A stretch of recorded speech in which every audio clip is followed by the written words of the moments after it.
Oh, you want to talk about defense? Oh, you want to talk about defense? It's after that one. It's defense time.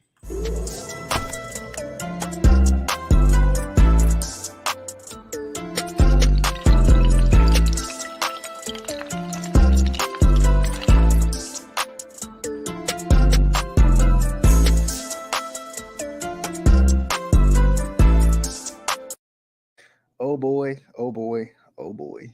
What is going on, good people? DJ from BO Productions, Flock Nation Speaks.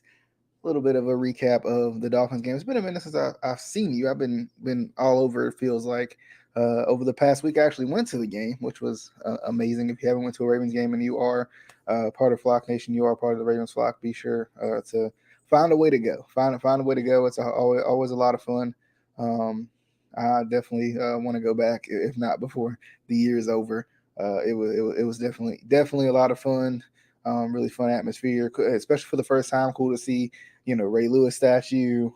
Cool to see like Ravens walk in its entirety and all that. That was cool. Like you hear about it, you see what it's about, but it was definitely cool to see and experience how it was. But let's talk about this game. Let's talk about. I'll probably do a different video on the experience and everything, but let's talk about this game.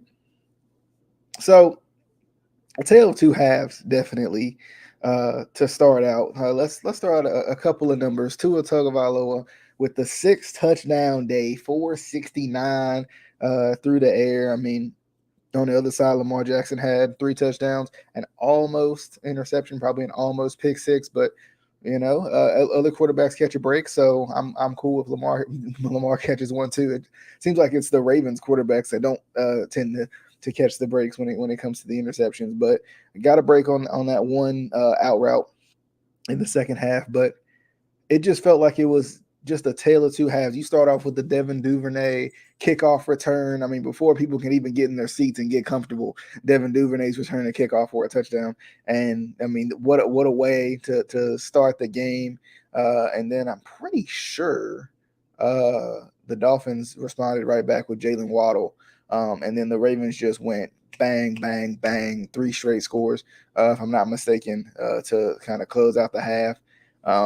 And I mean, it felt like the Ravens were in control, but at the same time, it's the NFL, so you can never feel like, well, this game is over, right? Like you just can't. Like there's never like, and that's why I think a lot of people are talking about keep the pedal down, like keep pushing the gas.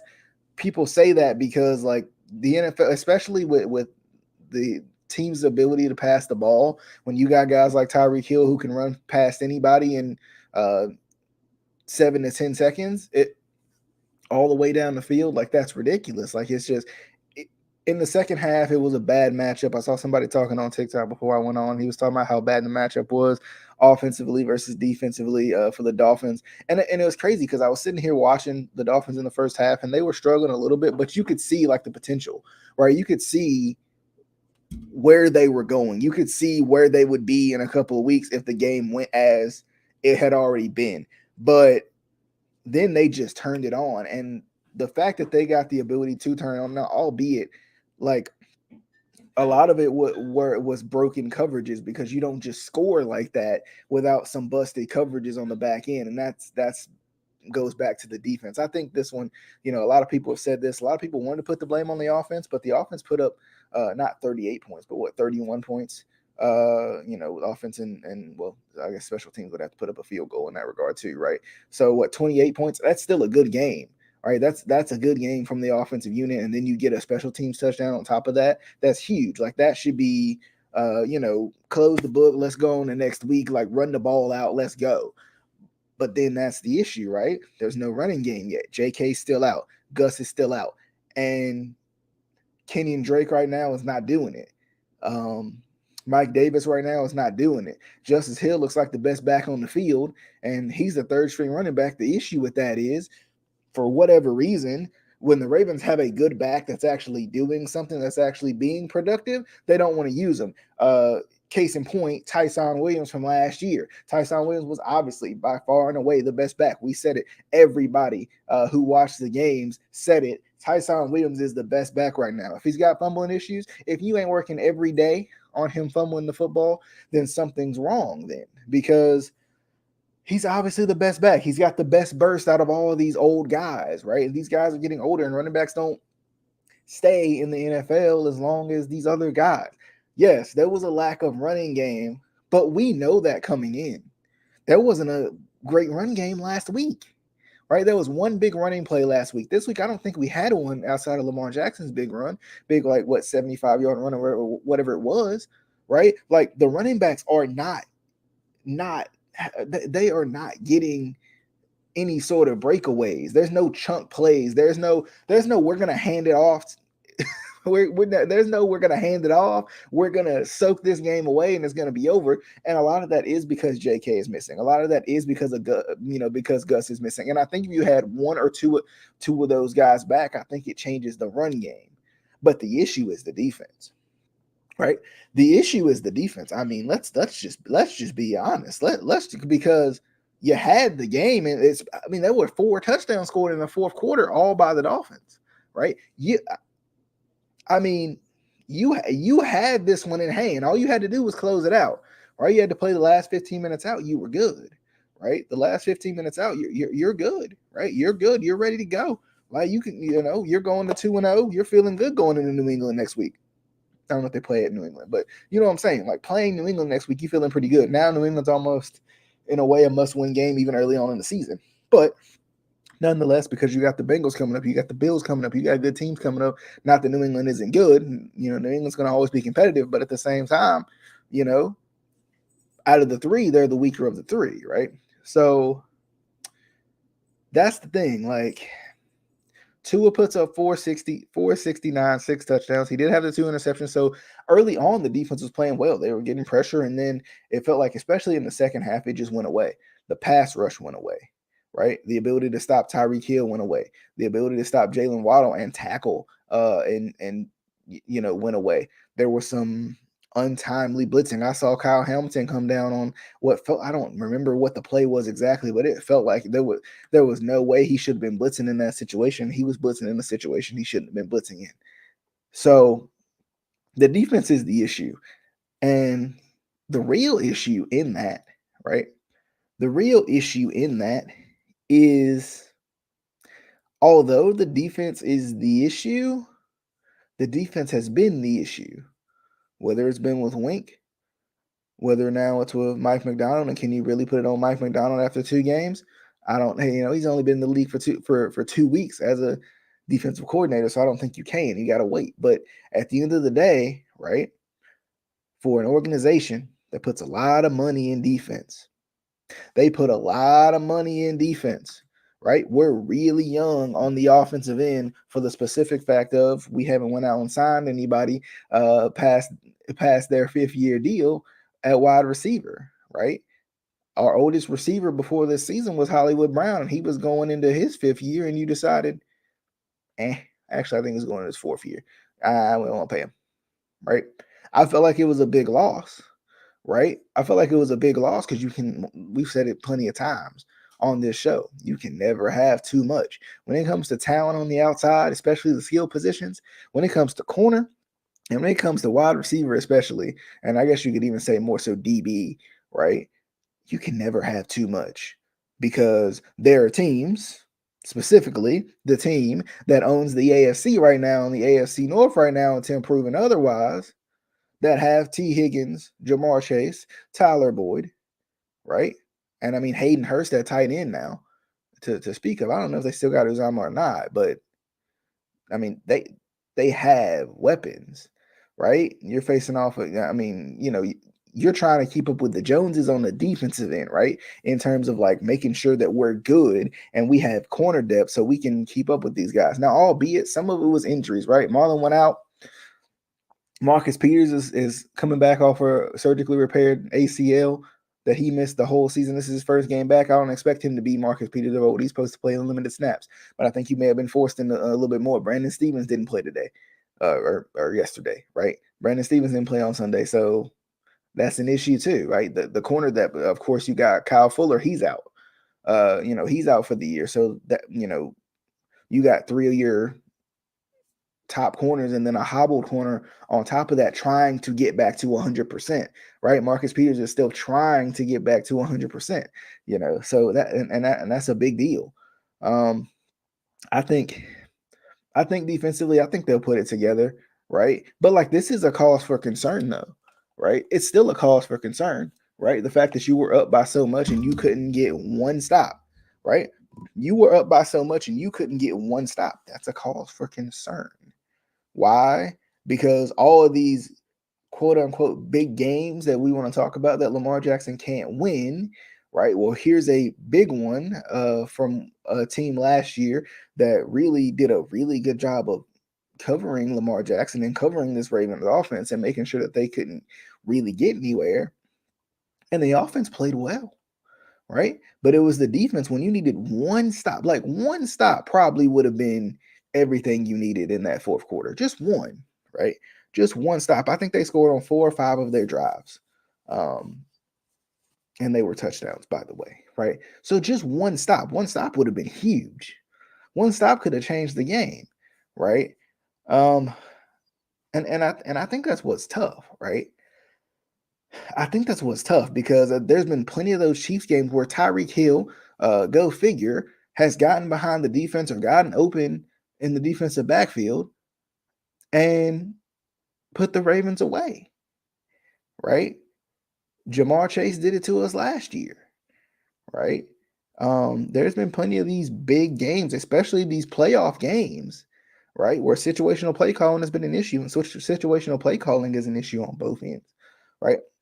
Situational play calling is an issue on the defensive end because we still have a problem blitzing at the wrong times. We have a problem putting people in the proper positions to be successful because you got Jalen Armour Davis out there who played well, until probably he was put into a spot that he wasn't necessarily ready for, right? You got Pepe Williams out there, rookie, who was probably put into a spot that he probably shouldn't have been in, but you got to work with what you have to work with. So as a defensive coordinator, you got to make the adjustment. And sometimes that's playing a little more conservative, right? Sometimes that's forcing Tua to throw the ball underneath because the question is arm strength, right? The question is arm strength. And whether you want to believe that about Tua or you don't, if that's the question coming in, like, that's the one kind of ace in the hole where we're like, okay, we don't know about his arm strength. Let's make him beat us deep. In the same way that everybody says we don't know if Lamar Jackson can pass the ball, so let's make him pass the ball, right? Now, as he often does, he's gotten you up because of it. But at the same time, if somebody says there's a weakness about someone, you attack it. Same thing. That's what the defense should have been doing. They should have backed off Jalen. There should have been, honestly, somebody should have been helping out. And like, they probably could have ran, I don't know about 2 men under per se, but they probably should have had 2 deep safeties the whole second half. And I know you can't do that, but you know what I'm saying? Like, they needed help over the top because it wasn't the fact that the Dolphins were nickel and diming us down the field, right? And it's different if that's the case, right? It was the fact that the Dolphins came out there and they hit big play after big play after big play after big play. And you know why I know that? You can't score 4 times in 12 minutes and that not happen, right? You can't score 4 times in 12 minutes. Now, albeit, right, the offense had a couple of mistakes, like the fumble on the goal line. The Ravens should have took their points. John Harbaugh has been too aggressive for his own good sometimes, right? I like the aggressive nature. I'm fine with the aggressive nature, but dang on it. If you're going to be aggressive, and there was a couple of 4th downs in this game, going back to situational play calling, and let's talk about the negatives of the offense. If there's a 4th down, you don't always have to go, let's put Lamar in the backfield and let him run and try to run over somebody, right? especially if your offensive line ain't really running over people to begin with, right? So that's the thing. Like, I've always thought fourth down situational play calling has been bad for the Ravens over the past couple of years, because in 2019 they were able to be aggressive and they got it over and over and over again. But I'm gonna tell you one thing: Kenyon Drake is not getting that 1 yard anymore, right? And it could be this offensive line too when it comes to the run blocking schemes. I don't know. But Kenyon Drake's not getting right now, the way it's looking, Kenyon Drake's not getting that. Mike Davis ain't getting that, right? Lamar Jackson, I mean, it feels like he's got to make magic to get that. So something has to change. And why can't you throw the ball on fourth and like there were plenty of times where like, and that's the thing, the Ravens have the threat of the run game, regardless of if they can run the ball or not. That's kind of the issue, right? The Ravens have the threat of the running game, whether they can run the ball or not. Number one, because of Lamar Jackson, but number two, like people know that's what the Ravens do. So with that being said, going back to it again, going back to kind of what the Titans do, why don't you have a couple more schemes that mirror your run scheme, but it's a pass play, especially on some of these fourth and goals, right? Shoot, some of these fourth and goals should be, instead of QB power, should probably be read option. So Lamar Jackson, the best player on the field, the best player in the world, so that he can be the one making the decision on what to do, right? Albeit, I get it, you give him the chance to make the decision out of the shotgun with nobody beside him, but then we all know, oh, eight's getting the ball. Like, it's not like, and that's the thing, it's not like they're gonna do the thing where, who was it? Who did that play? Was it the Chargers on Thursday night? I can't remember right off. But it's not like they're gonna motion somebody in, like they're gonna motion Pat Ricard's 300-pound behind in and have him do a QB sneak, right? And just ball his way through, right? Like, it's just not gonna happen. The Ravens are creative in their run schemes, but not that creative, right? So that's the thing. That's the thing. I think this is on the defense, and the defense is going to have to learn how to close out games too. The offense right now, I think the offense right now they also need to close out games, but a lot of that's because you're still missing your top two running backs, right? You're still reeling from the bad injury luck you had last year. So, give it week 4, week 5 before the running game probably really gets going, unless JK comes back next week. Right? I think once JK comes back, the run game's going to be what it needs to be. I think once Gus comes back, whichever one they can get back first, I think having a solid running back in the backfield is going to be everything that they need right now to put the offense over the hump. And the offense has been playing well. That's the thing, right? The offense has been playing well. So that's the biggest thing. The offense has been playing well. It's the defense, right? It's the defense that's shown a couple of holes. And once again, talked about it last week, cohesion, right? Cohesion is going to be the buzzword of the Ravens season right now, because once again, we got people in places that they're not supposed to be. And it's up to the coaches to put you to say, hey, Jalen Armour Davis, you ain't necessarily supposed to be in this spot right now against Tyreek Hill, but give me your best, right? Give me your best. I'm not going to put you in a bad situation. I'm not going to put you one-on-one with Tyreek Hill. You probably ain't ready for that, right? And if I am, I'm not going to put you right up on Tyreek Hill, who's got track star speed. Same thing with Jalen Waddle, right? I'm going to have help on the back end, right? We can get creative with what the linebackers do, maybe, right? Or, hear me out, we could get pressure with 4, right? We could get pressure with 4 guys, which we haven't been able to do in a while, right? Justin Houston played well, right? Owe had some things to say, but, and I thought I could, and maybe I didn't see him, but I thought Falele was supposed to make his debut this week, and he may have did, and I may have missed it, but I saw something about it, and I just didn't see him on the field. But man, like, just a frustrating game, but it's not the end of the world, right? The Cleveland game was far more rough in 2019. Like, the Cleveland game felt like heads got to roll, right? This is week 2 with a new defensive coordinator, still reeling from injuries off of last season. You still can't run the ball and you want to, right? You can't really cover like you want to because you don't have a healthy Marlon. Even a Marlon got injured. He went out, right?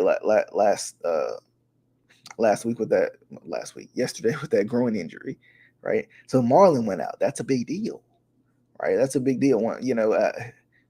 I used to talk about it with like Jimmy Smith when Jimmy Smith was like, I think at that time he was like the number 2 or number 3 guy, but he just made an impact on the field, right? So, that might be what we're getting to with like Marlon and Marcus Peters and these guys. Like, you got to have that right unit, right? You got to have Marcus Peters healthy, right? You got to have Marlon healthy, right? You add in Pepe, right? Now he can play the role he's supposed to play. Jalen Armour Davis. Now you got a little bit of depth. I still think they probably should sign somebody. I know they signed TJ Carey, but I don't even know if they dressed him for the game. I know they signed TJ Carey. I don't know what they're going to do about this outside linebacker thing that needs to be addressed. They got 2 outside linebackers, which is an issue because they play a 3-4, meaning that 2 outside linebackers have to play at one time. But anyway, we'll see what they do, right? I'm sure they'll adjust. Lamar Jackson's stock rises higher and higher each week. That's the thing. Like, I mean, he's been dogging this season, and I mean, do we expect anything less from Lamar Jackson? Do we honestly? Do we expect anything less from Lamar Jackson? He gonna be there, right? He gonna put the team on his back. If he was worried about a contract, he surely ain't. He's playing like he wants his contract, but he's not playing like, oh man, I'm so worried of getting hurt. He's not playing scared, right? And then I don't think Lamar Jackson plays scared anyway, right? Lamar Jackson knows that the money's gonna come, and I think Lamar continues to prove why he's worth every penny that eventually he gets paid, right? He's worth every penny of it. Lamar Jackson is a dog, right? Duvernay has played well. Duvernay has played well. Bateman had him a game. That little outside fake slant that he did on Xavier Howard was monstrous, right? He had a really good game. Like Bateman looked really good. Duvernay didn't get as many targets per se, but I felt like he made some big catches. I don't know what's up with James Prochet, right? I don't know. He does not see the field, and I'm not a coach, so don't mark my words here. But if I was, and and that's the thing, if I was and I had 5 wide receivers, and that's all I had on my roster, I'm seeing what they all got. I'm seeing what they all have, right? Demarcus Robinson had an okay game. I know he had the touchdown, but I mean he had an okay game, right? Like he had an okay game. Likely had that drop, but he was pretty good. I think the weapons have been good. This young, unproven crop of receivers has been good. They've been really good. I think. I think they probably surprising some people, maybe even some Ravens fans too. Like I think they've been surprising some people. I would like to see Prochet be out there a little more for some sure-handedness a little bit, but I mean I don't know why you got him on the team if you ain't gonna play him. What is he doing in practice to show you that he's not capable? What has he done in the limited snaps that he's had to show you that he's not capable? I don't know, but anyway, as always, crazy game, crazy finish to the game. Kind of wish they would have let them score and like gave themselves a little bit of time, maybe, because at that point the defense was just gassed, I think, but at the same time they had given up everything. So why would I believe they would stop them one last good time? I was out of faith with the defense by that point, right? They had definitely changed my mindset on what was going to happen with that game. But anyway, definitely hope you guys enjoyed the recap. They won't always be this long. It just was a crazy game, man. It just was a crazy game. But I'll be back with a preview for the Patriots-Ravens game. Patriots-Ravens game. See what they're gonna do. See how they're gonna bounce back. I think they will bounce back, but a little more in-depth breakdown of that coming up this week. And as always, you can watch Flock Nation Speaks on YouTube. Been on Facebook the last couple of weeks too. Also, Spotify, Apple Podcasts. If you want to listen to the show, you can listen right there. The Dolphins stole. I heard somebody said the Dolphins robbed the bank, and I think that might be the best way to put it. But as always, hope you guys enjoyed the show. This was Flock Nation Speaks, and until